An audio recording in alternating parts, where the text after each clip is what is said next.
So it looks like Elon Musk is irritated at President Trump again because Trump is canceling the EV tax credits, which was a ridiculous thing to begin with.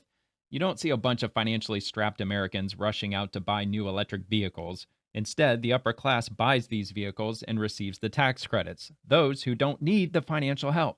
Tesla sells a vehicle for $50,000. The government incentivizes $7,500 of that amount, and the out the door price of the Tesla is basically now 43.5. It's been crap since the get-go. I understand the reason for the tax credits and trying to entice people into buying electric, but again, people who need tax relief the most are not flocking to EV dealerships. Just like most other businesses, let the EV space grow or die organically. And if it's truly beneficial to everyday people, these companies should thrive. And it doesn't require tax incentives to do so, at least it shouldn't. Most people couldn't plug in an EV at home even if they wanted to because a large number of Americans they rent. But if an EV company offered an electric vehicle at, say, $15,000 plus a $7,500 tax credit, maybe there'd be a conversation to be had. But the reality is, upper class Americans are the ones who reap the benefits of EV tax credits, while the Americans who really need the help do not.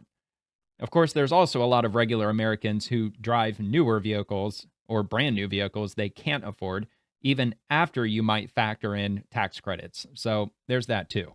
But anyway, I've got this article here from CNN of all places. But first, I'm going to kind of define what EV tax incentives are, at least according to the Brave AI bot, whatever you want to call it. So the federal government, it provides incentives for electric vehicle purchases through tax credits rather than direct cash payments to the companies. These tax credits reduce the amount of tax owed by the customer or the consumer who purchases the EV. The consumer can claim up to $7,500 in tax credits for a new EV, depending on the vehicle's specifications and the buyer's income level. Dealerships often offer upfront discounts to customers who qualify for these tax credits, effectively reducing the purchase price of the vehicle. This means that while the government does not give cash directly to EV companies, it indirectly supports the market by lowering the cost for consumers. For example, General Motors received federal tax credits for selling EVs until November of 2018, after which the cap was reached for their models. Similarly, specific models like the Blazer EV, Equinox EV, Silverado EV, and Sierra EV are eligible for a $7,500 tax credit if their MSRP does not exceed $80,000. So let me get into this CNN article here.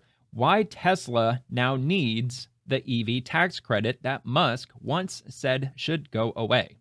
I mean, that title was kind of a mouthful. They could have worded that a little better, but so this came out June 5th. So it was a few days ago.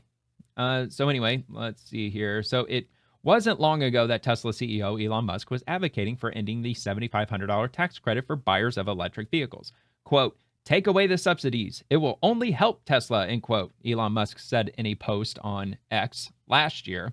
And he also said, also remove the subsidies from all industries, end quote.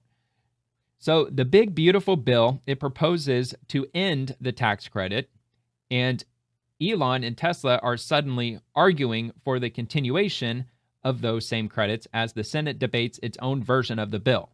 Quote, "Abruptly ending the energy tax credits would threaten America's energy independence and the reliability of our grid," end quote, said Tesla's solar power unit in its own post on X just last month. "There is no change to tax incentives for oil and gas, just EV and solar," Musk said in a follow-up post. And let me just pause right there.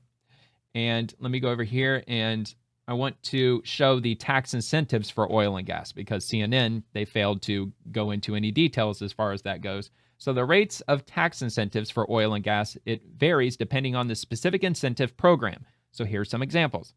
The marginal well tax credit. It provides a tax credit for existing marginal wells, offering $3 per barrel for crude oil production and 50 cents per 1,000 cubic feet for qualified natural gas production. And it provided commodity prices which are well below a certain threshold. And the next one is percentage depletion allowance. which allows independent producers to deduct 15% of gross revenue from their oil and gas properties as percentage depletion. The third point is enhanced oil recovery, or EOR, incentive. Oil produced from an approved new EOR project or expansion of an existing project is eligible for a special tax rate of 2.3% of the production's market value for 10 years after certification. Intangible drilling costs. These costs, which include labor and materials needed for drilling and developing oil and gas wells, are 100% deductible in the year incurred. And finally, domestic manufacturing deduction. This deduction allows oil and natural gas companies to deduct a portion of their income from domestic manufacturing activities. I believe I added a note here. So, these tax credits, these tax credits that oil and gas companies receive are not in the form of cash given to them by the government. They instead receive a tax discount. That's not really the case with EV tax incentives. Although EV companies don't receive up to $7,500 cash from the government, the tax relief on the buyer can allow the EV company to essentially charge up to $7,500 more for the vehicle. At least that's how I understand it, but maybe I'm wrong. If the EV tax credit disappears, the customer will have to pay up to an additional $7,500 for the vehicle. So in other words, without the tax credit, EVs will probably re-enter unaffordability territory for most buyers. And you have the looming 25% tariffs on top of that, which are pertaining to the 25% tariffs on importing vehicles from outside the country, predominantly Mexico and probably South Korea, Japan, and so on, which shouldn't affect Tesla since they build their vehicles inside the U.S. So let me get back to CNN here. So there is no change to tax incentives for oil and gas, just EV and solar, Musk said in a follow-up post, which I already read. I just wanted to reiterate that, kind of get back to where we were. Many experts believed that getting rid of the EV tax credit would hurt legacy automakers, which continue to lose money on their EV operations, more than it would hurt Tesla. But Tesla's sales took a nosedive this year, and it needs the credits to maintain buyer demand. In a note to clients on Thursday, JP Morgan estimated that the loss of the EV tax credit could cost Tesla about $1.2 billion annually. And I added a note. In other words, dropping the tax credit will hurt Tesla. So moving on here, the Biden administration did pass the $7,500 EV tax credit while Biden obviously was in office in an effort to spur demand for EVs. I think you should let the market organically decide if they want one or if they don't want one. That's the way that it always should have been. That's just my opinion. Musk immediately denied removal of the EV tax credit was the reason for his opposition to the bill. Quote, keep the EV solar incentive cuts in the bill, even though no oil and gas subsidies are touched. Very unfair, but ditch the mountain of disgusting pork in the bill, end quote, which he posted on X. And let's see here. So Tesla's shares fell 14% following the exchange. That's the cost of taking a political stance when you own a major company. So while the $7,500 EV tax credit goes to car buyers, it indirectly benefits EV makers by increasing demand. When an earlier version was phased out in 2019, Tesla was forced to cut prices to keep buyers interested. In other words, EV automakers can charge more money for a vehicle with a tax credit in place. In a note to clients the day after the election, Garrett Nelson, an analyst for CFRA Research, wrote that ending the credit, quote, will widen Tesla's competitive moat by making competing EV models even more uneconomic, as we believe Tesla is the only profitable manufacturer of EVs. Again, by having a tax credit, EV makers can charge more. Without the tax credit, they lower the price down to where it should be in the first place, which isn't good for the other manufacturers because they've been losing their asses off on EVs. Under the current bill language, and I believe that's the big beautiful bill, if I'm not mistaken. Yeah, the big beautiful bill. Under the current bill language, the tax credit remains in place for upstart EV makers like Rivian and Lucid, but it goes away for Tesla and most legacy automakers. Demand for EV among American buyers appears to have stalled, of course. Let's see here. I think 8% market share might be the high watermark for EVs. So that's essentially, it's about how many people in the American public drive EVs, about 8%. He said at a presentation Wednesday, speaking about overall demand for electric vehicles in the US market. Because of that, and the lack of new Tesla models, especially a lower priced version that had been promised, I think Musk is going to be challenged to grow volume. So at the end of the day, the vast majority of people don't want an EV. Over half of first time electric vehicle buyers said their next vehicle will not be an EV. Public charging is too expensive, and if it still takes longer, then, well, and it also takes longer than most Americans have the patience for with regard to charging. And if you leave your vehicle charging at a public charger, the charger will charge you every minute your car remains in that spot until you drive off.